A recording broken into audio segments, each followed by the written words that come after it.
السلام عليكم ورحمة الله وبركاته. عاملين ايه؟ يا رب تكونوا بخير. وحشتوني جدا جدا من الحلقة اللي فاتت. جايلكم النهاردة بحلقة جديدة ومميزة جدا من قناتكم اللي دايما بتحاول تخليكم احسن وارقى واذكى.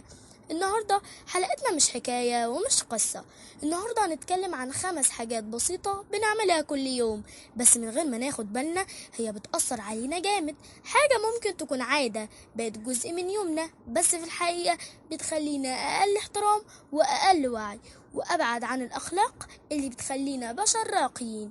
وعشان كده لازم كل واحد فينا يبدأ من نفسه ويسأل نفسه: أنا بعمل إيه وليه؟ وهل ده صح؟ يلا نبدأ ونتكلم بصراحة على الحاجة اللي لازم نقولها بصوت عالي كفاية كده. أولا، المقاطعة في الكلام، وإني أحب أكون دايما اللي بيتكلم.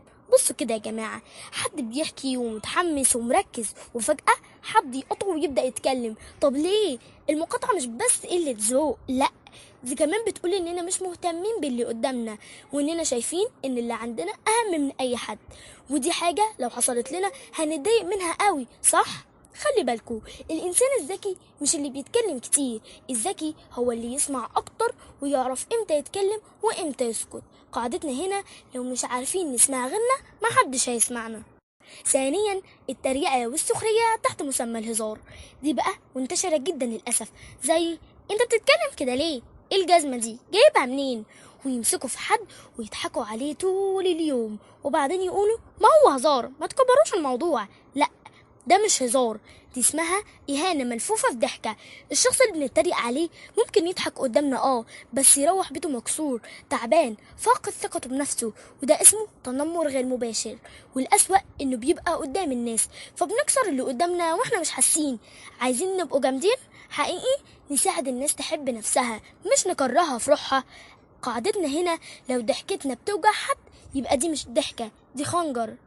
ثالثا بقى، رمي الأكل أو الاستهانة بالنعمة، ده موضوع طويل قوي. تخيلوا معايا طبق رز سخن متبقي نرميه في الزبالة عادي يعني؟ لأ، ده اسمه كفر بالنعمة حتى لو من غير قصد. في ناس بتاكل من الزبالة حرفيا، وفي ناس مش لاقية عشاها، وإحنا نرمي؟ ليه ما نعلمش نفسنا وأولادنا نحترم النعمة؟ حل الموضوع بسيط: خدوا اللي محتاجينه بس. تاخدوا زيادة؟ لأ، حطوا الباقي في علبة وخلوه لحد تاني، أو على الأقل ما ترموهوش.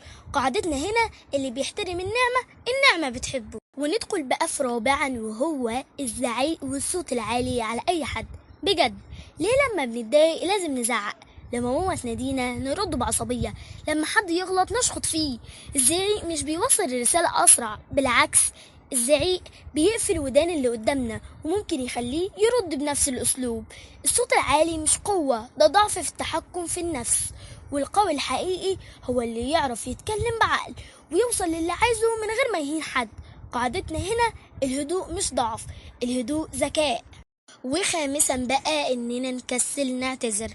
والله، فين ايام كلمة اسف؟ بقينا نغلط ونعدي ونقول هو زعل ليه، انا مقصودش. لا، احنا غلطنا نقول اسف، حتى لو صغيرة، حتى لو مش متعمدين.